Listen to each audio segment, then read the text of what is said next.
할렐루야. 우리 귀하고 복된 주일입니다. 우리 예배 자리에 나오신 사랑하는 성도님들과 또 각 가정에서 영상으로 예배하시는 성도님들을 예수님의 이름으로 환영하고 축복합니다. 우리 곁에 계신 분들과 우리 환한 표정으로 우리 반갑게 두 손을 들면서 인사하겠습니다.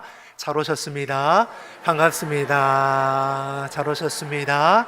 반갑습니다. 우리 한 번 더 인사할까요? 새해 연휴 지금 우리가 보내고 있지 않습니까? 새해 하나님의 복 많이 받으세요. 새해 하나님의 복 많이 받으세요. 여러분, 새해 인사는 여러 번 해도 좋은 겁니다. 새해 어떤 복? 하나님의 복. 하나님의 복 많이 받는 우리 주의 성도 되기를 축복합니다. 우리 설 명절 잘 보내고 계십니까? 내일까지가 우리 설 연휴이기 때문에 아마 이 시간에 이 자리에 계시 못하시는 분은 고향 교회나 또 계신 곳에서 또 영상으로 예배 드릴 것이고, 또 예배를 마치시고 나서 또 가족별로 또 오늘과 내일 또 우리 교제하는 시간을 아마 가질 것입니다. 오고 가는 길 늘 안전하며 하나님의 은혜 가운데 남은 연휴도 평안하게 풍성한 그런 설 명절이 되시기를 간절히 바랍니다. 오늘은 2월 둘째 주일이자 우리 교회력으로는 우리를 구원하시고 우리의 걸음을 인도하시기 현존하신 주님을 기념하는 주연절 6번째 주일이기도 합니다. 근데 우리가 앞서서 교회 소식을 나눴던 것처럼 오는 수요일부터는 우리 성의 수요일로 이제 본격적인 사순절기가 시작되는 우리 기간이기도 합니다. 부활 주일이 3월 30일인데 그 30일까지 주일을 지하고 40일 동안 우리를 구원하기 위해서 십자가에 달리신 예수님의 그 삶을 묵상하며 우리가 경건하게 보내는 우리 주간입니다. 여러분, 사순절기를 꼭 기억하시고 나를 위해 이 땅 가운데 오신 주님을 우리 삶에 또 말씀에 깊이 묵상함을 통해서 우리 삶을 경건하게 세워갈 수 있기를 바랍니다. 우리가 계속해서 2월은 우리 선교와 교육을 위해서 함께 기도하고 있습니다. 우리 주보 사면을 보시는 것처럼, 선교 현황판을 보시는 것처럼 우리 교회가 선교하고 후원하는 여러 기관들 또 교회들 선교지가 있습니다. 여러분, 하루에 한 번씩 1분간 꼭 기도해 주셔서 힘써 복음 전하시는 선교사님들 지치지 않도록 늘 성령의 충만함을 통해서 구원의 열매를 아름답게 맺어갈 수 있도록 여러분들이 기도와 또한 후원의 선교사가 되어주시기 바랍니다. 또한 우리가 교육부서 겨울 사역이 은혜 가운데 진행 중에 있습니다. 이제 다음 주 주일이면 유치부, 유아부가 또 성경학교를 시작하게 될 텐데 남은 4개 부서도 주의 은혜 가운데 뜨겁게 우리의 자녀들이 주님을 체험할 수 있고 이 시대에 하나님의 귀한 꿈과 비전을 이뤄갈 수 있도록 우리 교육부서를 위해서 또 교육부를 담당하는 사역자들 또 말씀교사, 교사를 위해서도 함께 마음 모아 기도해 주시면 큰 은혜가 되겠습니다. 기도하실 거죠? 아멘. 우리가 기도로 하면 누가 들으십니까? 우리 하나님이 들으시죠. 기도는 결코 땅에 떨어지지 않습니다. 눈물로 씨를 뿌리는 자는 기쁨으로 그 단을 거두게 됨을 믿습니다. 우리 옆 사람이 이렇게 축복하겠습니다. 하나님께서 지키시고 도우십니다. 하나님께서 지키시고 도우십니다. 아멘이시죠? 여러분, 삶의 자리에서 낙심될 일이 왜 없겠습니까? 예기치 않는 어려움의 문제들이 왜 없겠습니까? 그럴 때마다 주저앉고 불평과 원망으로 우리의 삶을 괴롭게 하는 것이 아니라 그럴 때마다 우리의 믿음의 눈을 들어 주님을 바라보며 깨어 기도할 수 있기를 바랍니다. 하나님은 어떠한 분이십니까? 우리를 지키시고 도우시는 분이십니다. 하나님께서 이 땅 가운데 우리를 심어주셨습니다. 이 땅 가운데 살아갈 수 있는 힘과 지혜를 더해 주심을 믿습니다. 감당치 못할 시험당함을 우리에게 허락지 않으신다고 했고 피할 길을 내어주실 것을 분명히 말씀했습니다. 믿는 자는 주님을 향한 믿음으로 살아가는 자이죠. 믿음으로 승리하는 저와 여러분이 되기를 예수님의 이름으로 축복합니다. 우리가 계속해서 마태복음의 말씀으로 은혜를 나누고 있습니다. 이제 사순절기가 수요일부터 시작이 되는데 우리는 이미 예수님께서 십자가에 달리시는 말씀을 우리가 묵상하고 있습니다. 우리의 순서대로 말씀이 진행되는 거니까 그 말씀의 은혜 받으시기를 바랍니다. 예수님께서는 제3시에 우리 시간으로 오전 9시에 십자가에 달리시게 됩니다. 모든 사람이 새롭게 시작하는 하루의 그 시간이 예수님은 온 인류의 죄를 대신하시는 십자가에 못 박히는 그 시간인 것을 우리가 볼 수 있는 것이죠. 그리고 제6시에 우리나라 시간으로 낮 12시에 온 땅이 어두워졌다라고 오늘 우리에게 말씀해 주고 있습니다. 본문 45절, 46절 우리 두 절의 말씀을 같이 한번 보겠습니다. 제6시로부터 온 땅에 어둠이 임하여 제9시까지 계속되더니 제9시쯤에 예수께서 크게 소리질러 이르시되 엘리 엘리 라마 사박다니 하시니 이는 곧 나의 하나님 어찌하여 나를 버리셨나이까 하는 뜻이라. 아멘.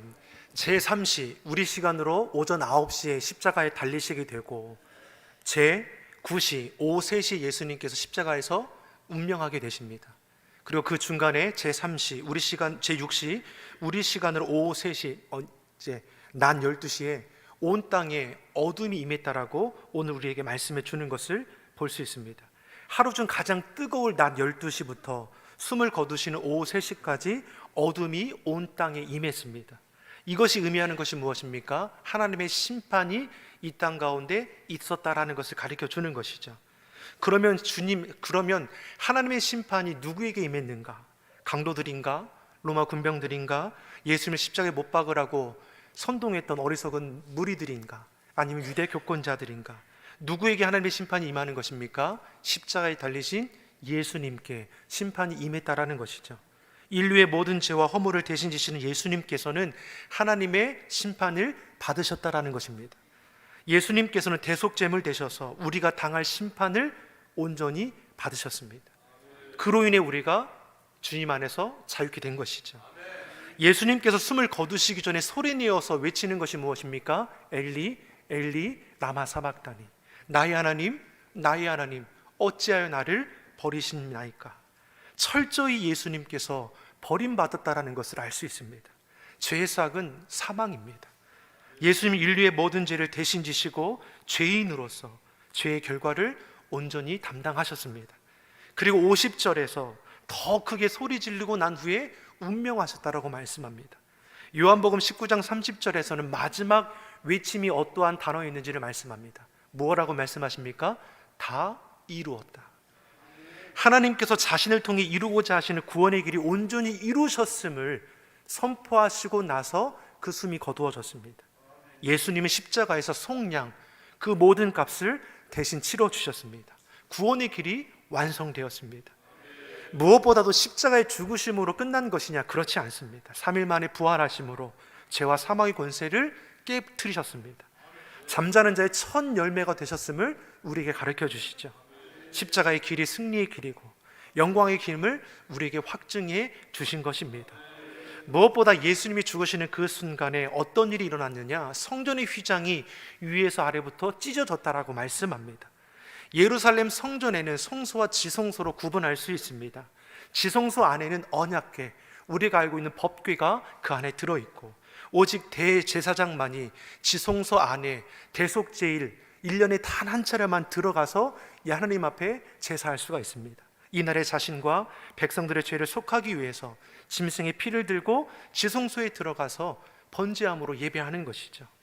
이 지성소를 가리고 있던 휘장이 예수님께서 십자가에 달려 죽으시는 그 순간에 위에서 아래로 찢어졌다라는 것이죠. 이것이 무엇을 우리에게 가르쳐 주는 것입니까? 십자가에 대한 하나님의 응답이 이와 같다라는 것이죠. 휘장이 찢어졌다라는 것, 무엇을 우리에게 가르쳐 주는 것입니까? 히브리서 9장 11절, 12절이 우리에게 이렇게 말씀해 줍니다. 같이 보겠습니다. 그리스도께서는 장래의 좋은 일에 대제사장으로 오사 손으로 찢지 아니한 것, 곧 이 창조에 속하지 아니한 더 크고 온전한 장막으로 말미암아 염소와 송아지의 피로 하지 아니하고 오직 자기의 피로 영원한 속죄를 이루사 단번에 성소에 들어가셨느니라. 아멘. 구약의 제사는 어떠했습니까? 예수님께서 계시는 이때까지도 속죄 제물을 드리는 일들이 허다하게 일어나는 것이죠. 소와 염소를 잡아서 그 피로 자신의 죄를 속죄하는 속죄제를 계속해서 드리는 것입니다. 그런데 어떻습니까? 예수님이 십자가에 그 몸이 찢기시고 그 피를 흘리심으로 인해 영원한 속죄를 이루셨음을 휘장이 찢어지는 것으로 우리에게 알게 하셨다는 것입니다. 예수님이 물과 피를 다 쏟으시고 운명하시는 그 순간에 구약의 제사는 더 이상 우리에게 아무런 의미가 되지 못하게 되는 것입니다. 단번에 드려진 예수 그리스도의 희생 제사로 말미암아 우리는 소와 염소의 피가 아니라 예수님의 피로 영원한 구원을 얻게 되었습니다. 그래서 이제는 어떻습니까? 지성소를 가릴 이유가 없는 것이죠. 누구나 예수님 안에 거하는 자는 하나님 앞에 나아갈 수 있게 된 것입니다. 예수님께서 대속제물 되어주셔서 우리의 모든 죄를 단번에 씻어 주셨기 때문에 누구든지 하나님 앞에 담대히 나아갈 수 있습니다. 하나님과 우리 사이 막힌 담이 허물어지게 되었습니다. 그래서 우리는 하나님 안에서 더불어 평화를 누리게 되는 것입니다. 휘장이 찢어짐으로 말미암아 이방인이라 할지라도 누구든지 예수님의 이름을 부르는 자는 하나님의 자녀가 되는 것이고, 누구든지 주의 안에서 죄의 용서함을 얻게 되는 것입니다. 사랑하는 성도 여러분, 저와 여러분은 예수님 믿어 구원받은 하나님의 자녀입니다.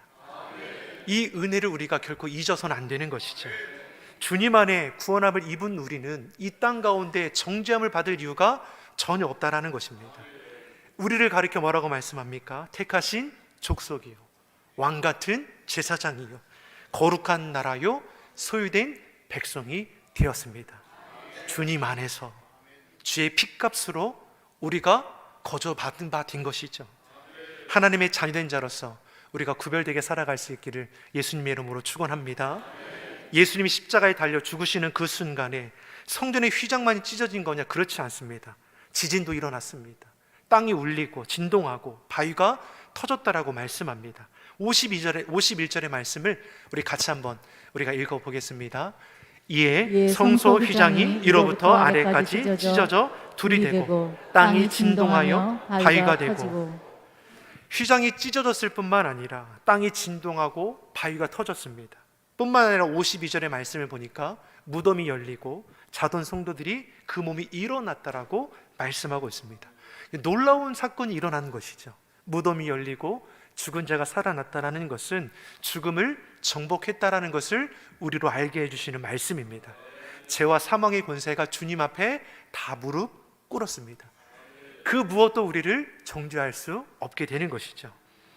예수님께서 십자가에 달려 죽으시는 것이 마치 사단 마귀가 승리한 것처럼 보였을 수 있습니다.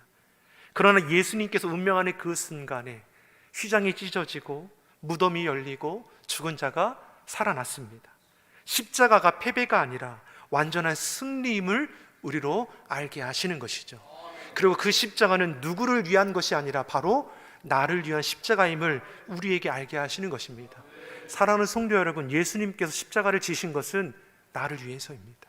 나를 너무나 사랑하셔서 자녀 삼아 주시기 위해서 우리를 위해 피 흘리기를 아끼지 않으셨습니다. 그 생명을 내어주심으로 우리가 구원함을 입었습니다. 그 은혜를 잃어버리지 마십시오. 그 은혜를 세상 헛된 것들에 빼앗기지 마십시오. 이 시대도 사단 마귀의 어둠의 기계들은 우리를 현혹하고 미혹하여 넘어지게 할지라도, 그럼에도 우리는 오직 예수님, 오직 믿음으로 시대를 분별하여 살아갈 줄 믿습니다. 십자가 은혜가 얼마나 놀라운 거냐면, 사도 바울 핍박자이지 않았습니까? 믿는 자들을 옥에 가두고 때리고 죽음에 이르게 했던 사도 바울이 부활하신 주님을 빛 가운데 만나게 되니까 그 인생이 완전히 바뀌어지게 되었습니다. 본질상 진노의 자녀였던 자신이 하나님의 거룩한 옷을 입은 하나님의 자녀가 되었음을 고백하게 되는 것이죠. 사도 바울은 스스로를 무엇이라고 고백했냐면 질그릇 같다라고 했습니다. 여러분, 질그릇은 모양도 볼품이 없고 약하여 깨어지기 쉬운 일회성인 그릇인 것입니다. 근데 이 볼품 없는 그릇과 같은 질그릇 같은 자신 가운데 누가 찾아오셨습니까? 예수님께서 찾아오셨습니다. 그러니 무엇입니까? 보배이신 예수님을 담은 보배로운 그릇이 되었다라고 고백하는 것이죠. 아멘이시죠? 우리는 흙으로 지음받은 보잘것없는 질그릇과 같을 것입니다. 그런데 우리 안에 보배이신 예수님이 담김을 통해서 무엇과 비길 수 없는 보배로운 존귀한 존재가 되었다라는 것이죠. 아멘이시죠? 여러분, 세상 사람의 말과 그런 시선에 여러분 마음 빼앗기지 마십시오. 우리는 주님이 거하시는 보배로운 그릇과 같은 자이죠. 우리 옆 사람에게 이렇게 축복하겠습니다. 당신은 주님이 함께 하시는 존귀한 자입니다. 주님이 함께 하시는 존귀한 자입니다. 여러분, 사람을 외모로 무시하지 마십시오. 쉽게 판단하거나 정죄하지 마십시오. 저를 위해서 예수님께서 십자가에 달려 죽으셨습니다. 나만이 하나님의 자녀가 아니라 저 사람도, 내 옆에 있는 이웃도 하나님의 자녀인 것을 잊지 말아야 하는 것이죠. 그래서 믿는 자들은 주의 사랑을 나누는 자가 되어야 하는 것이고, 이 입술을 늘 조심해야 하는 것이죠. 보배이신 예수님이 나와 함께 하시는데 부족함이 어디 있겠습니까? 주님이 함께 하시니 낙심할 이유도 어디 있겠습니까? 내가 그리스도와 함께 십자가에 못 박혔나니 이제는 내가 사는 것이 아니요 나를 위하여 자기를 버리신 예수 그리스도 그 믿음 안에 사는 것이라. 이렇게 바뀌어지는 인생이 된 것입니다. 믿음 안에 살아간다 고백하는 사도 바울이 고린도후서 4장 8절에 10절의 말씀을 보면 고난 가운데서도 놀랍게 고백하는 것을 우리로 보게 합니다. 고린도후서 4장 8절에서 10절의 말씀을 우리 같이 한번 읽어보겠습니다. 우리가 사방으로 우겨쌈을 당하여도 쌓이지 아니하며 답답한 일을 당하여도 낙심하지 아니하며 박해를 받아도 버림받지 아니하며 거꾸로 뜨림을 당하여도 망하지 아니하고 우리가 항상 예수의 죽음을 몸에 짊어짐은 예수의 생명이 또한 우리 몸에 나타나게 하려 함이니라. 아멘. 믿음 안에 사는 자들은, 다시 말해 믿음 안에 살아가는 자신이 무엇이라 고백합니까? 사방으로 우겨쌈을 당하는 일들이 많았다라는 것이죠. 근데 뭐라고 고백합니까? 쌓이지 않았다라는 겁니다. 답답한 일을 당하여도 낙심하지 않습니다.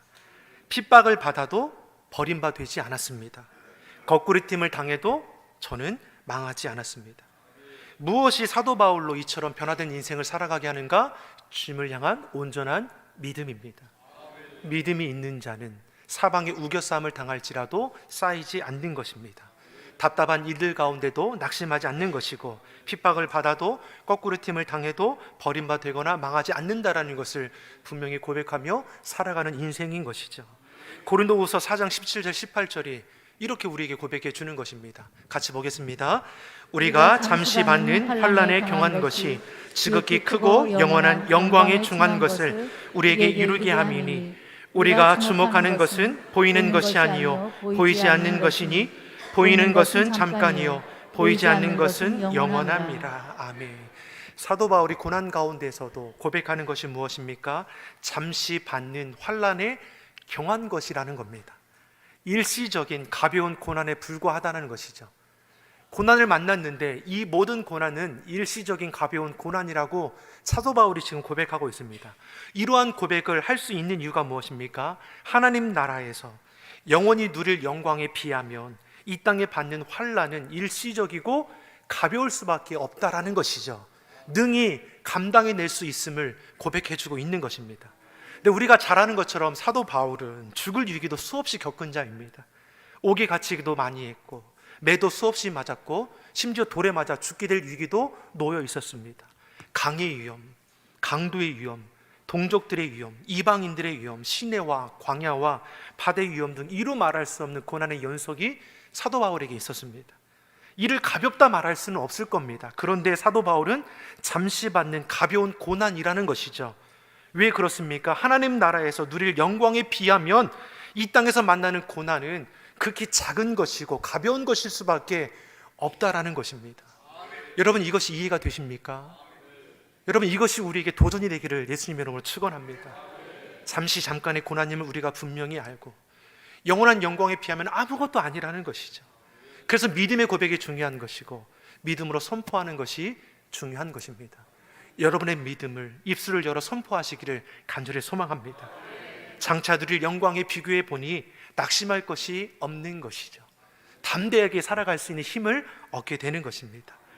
우리가 그리스도인으로서 이 세상을 살아갈 때 편할 수만은 없습니다. 진리가 우리 안에 있기 때문에, 빛이 우리 안에 있기 때문에, 주님이 우리 안에 계시기 때문에 세상이 주는 어려움들, 사방에 우겨싸움을 당하는 일들도 일어나게 될 것입니다. 낙심할 일, 박해받을 때가 생길 것입니다. 거꾸로 팀을 당할 때가 일어나게 될 것입니다.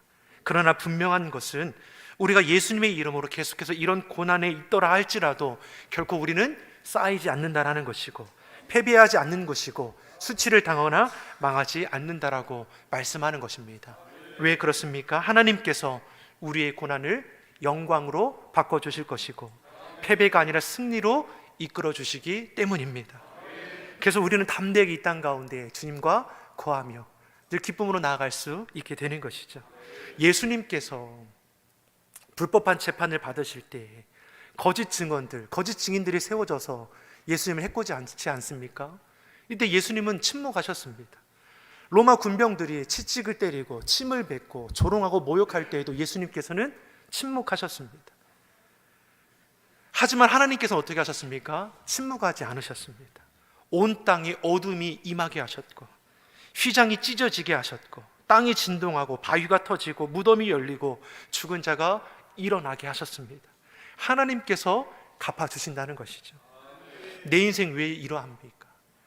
나는 예수님 잘 믿는다라고, 믿음으로 살아간다고 내가 고백하는데 왜 이런 어려움들이 나에게 일어납니까? 한탄한 일들이 우리 안에 있을 수 있다는 것이죠.